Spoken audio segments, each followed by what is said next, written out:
and perpendicular lines. Two lines that never intersect each other are called parallel lines. Lines are parallel if and only if they have exactly the same slope.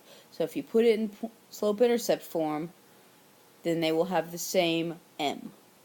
Two lines that create a 90-degree angle are called perpendicular lines. Lines are perpendicular if they have opposite inverse slopes.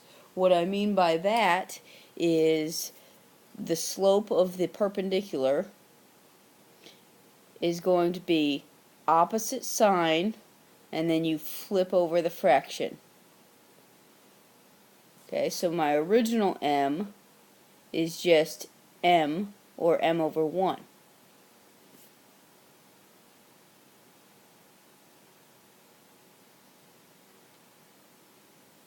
And then what you do is you flip these over to get this, and then you flip the sign to get that.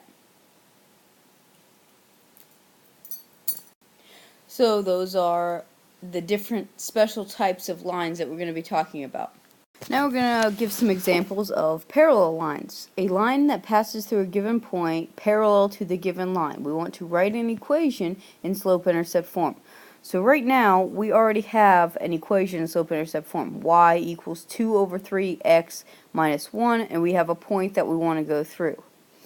So the first thing we have to recall is, what is m? We have to find m. Well, since it's in y equals mx plus b form, where your m is the number before the x, so that means 2/3 is m. So m equals 2 over 3. So that means that because it's parallel, same slope. So I'm going to say m equals 2/3, and that is the same thing as m of my parallel line. So I'm going to say m parallel. Now the next thing I need to do is use my point slope form. So I'm going to use that, and then use point slope form. The reason I'm going to do that is because I have a point and I have a slope. So that's going to be y minus y1 equals mx minus x1. So I put in everything that I know. So y minus my y1 point is the 5 equals my m, which is 2/3, times x minus my x1, which is the 2. And then I simplify because I have to write it in slope-intercept form.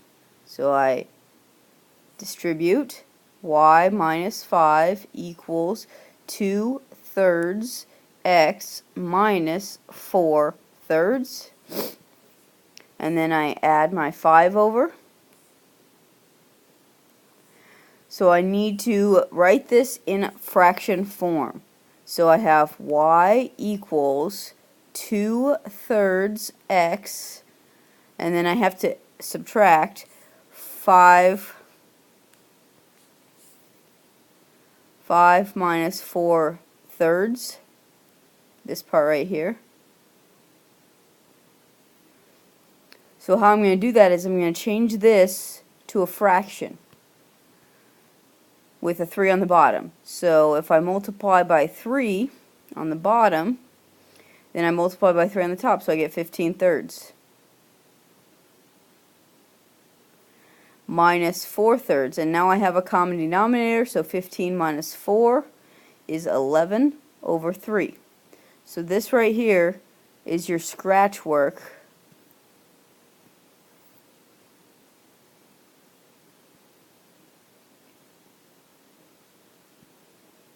to simplify your fraction. So I'm going to put 11/3 plus 11/3. And that is your final answer of a line through the given point in slope-intercept form.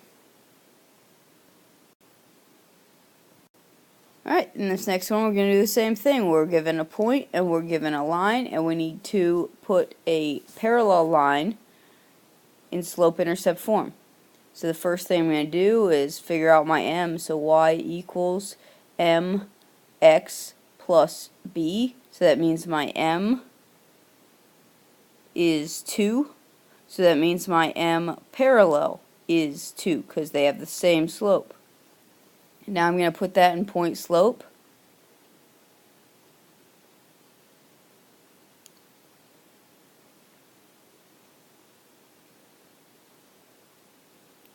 That would be y minus y1 equals mx minus x1.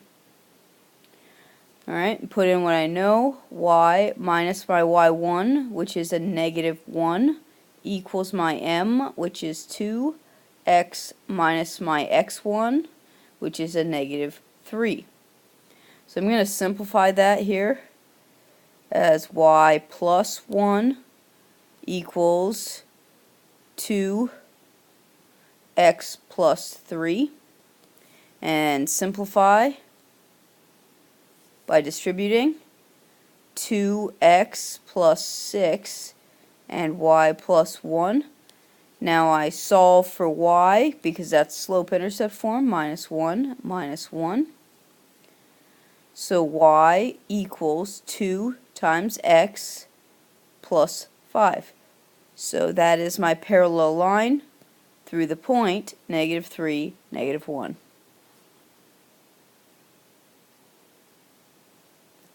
This next one we are going to be looking for a perpendicular line. So this time my m of my perpendicular line, my m perpendicular, that's what I'm going to call it. M perpendicular, which is an upside down t, equals negative 1 over m. Okay, so once I find my m, I need to do that with it. So the first thing I want to recognize is what is my original slope. Y equals mx plus b. So my original slope is 2.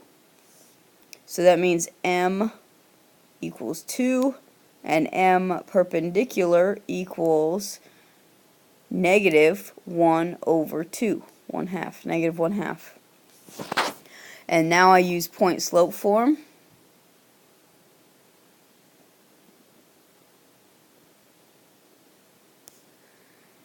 Giving me y minus y1 equals mx minus x1. So I put in what I know. Y minus 8 equals my m, which is negative 1/2. I'm now using my perpendicular times x minus 1. Now I solve. So I distribute y minus 8 equals negative 1/2 x plus 1/2. So I'm going to add my 8 over, and I'm going to make a common denominator. I have y equals negative 1/2 x, and I need to figure out what I'm adding on, 8.5. So right here, I'm going to do some scratch work. 1/2 plus, if I want to put it over 2, I need to multiply by 2, so it's 16. Make a common denominator. 17 over 2. And that is your final answer. Similar example here, we want to find a perpendicular line in slope-intercept form. Okay, so we first need to recall that m perpendicular equals opposite inverse. And my original m equals y equals mx plus b. So my original m is 1/3. So that would mean that my m perpendicular is the opposite sign, and then I flip my fraction over. So I put a negative and then 3. So m perpendicular is negative 3. Now, point slope. It's going to give me y minus y1 equals my new m, perpendicular, x minus x1. So y minus y1, which is 4, equals m perpendicular, negative 3, x minus my x1, which is 2. And then I do my distribution to simplify. Y minus 4 equals negative 3x plus 6. Careful on your signs. Add the 4 over. Y equals negative 3x plus 10. And that is your final answer.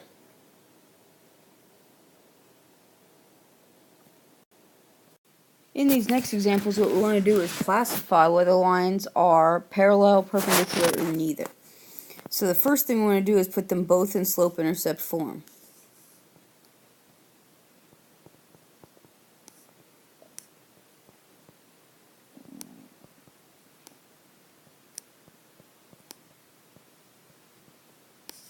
This one is already in slope-intercept form, but we need to do something to this one.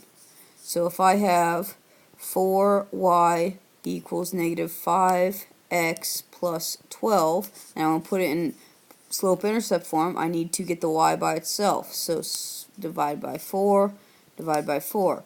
So then I have the equations y equals negative 5 over 4 x plus 3, and I have the equation y equals 4 over 5 x minus 8. Now the next thing we do is look at the slope.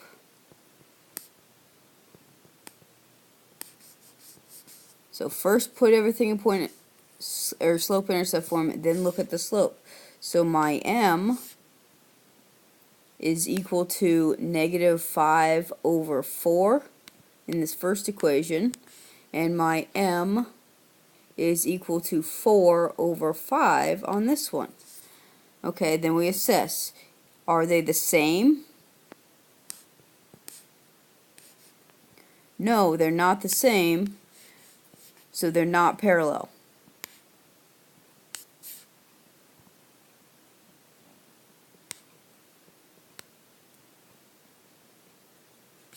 This symbol right here means parallel. Alright, so are they opposite inverses of each other? If I switch this sign to a positive and then flip the fraction over, would I get this? And that answer is yes.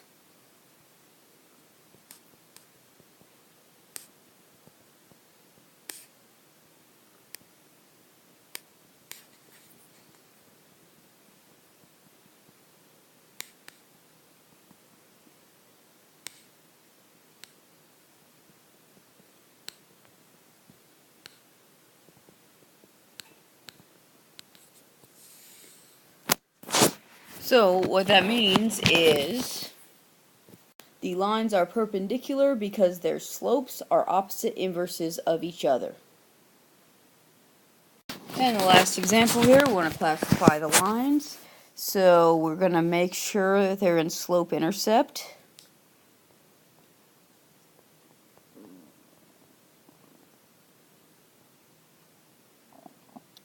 So the first one already is, so I know the equation y equals 3 over 4 x plus 7. I know my m is equal to 3 over 4.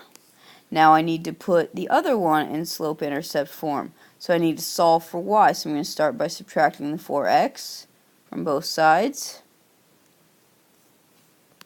So I have negative 3y equals negative 4x plus 9. And then I'm going to divide by negative 3. So what I have is y equals double negative, so that's going to be a 4 over 3 x minus 9 over negative 3, which is 3, so minus 3. Now this is in slope-intercept form, this is in slope-intercept form, and my new m is 4 over 3. So that's the information. Second part was to find the slope of everything. So that's there and there. Now we compare the slopes.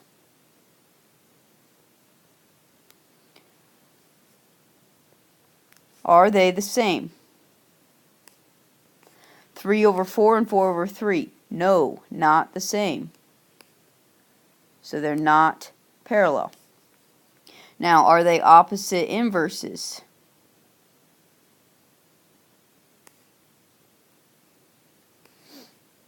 No. And the reason is, if you take the first one and flip them over and then flip the sign, then you would get m equals negative 4 over 3, which is not the same as 4 over 3. So they're not perpendicular. Okay, if they're not parallel, not perpendicular, the lines are not parallel or perpendicular, so the lines are neither, because their slopes don't match up. And that's it. Those are your notes over parallel and perpendicular lines. Go through the practice problems and make sure that you can do both types and classify them, and then you should be ready for your quiz.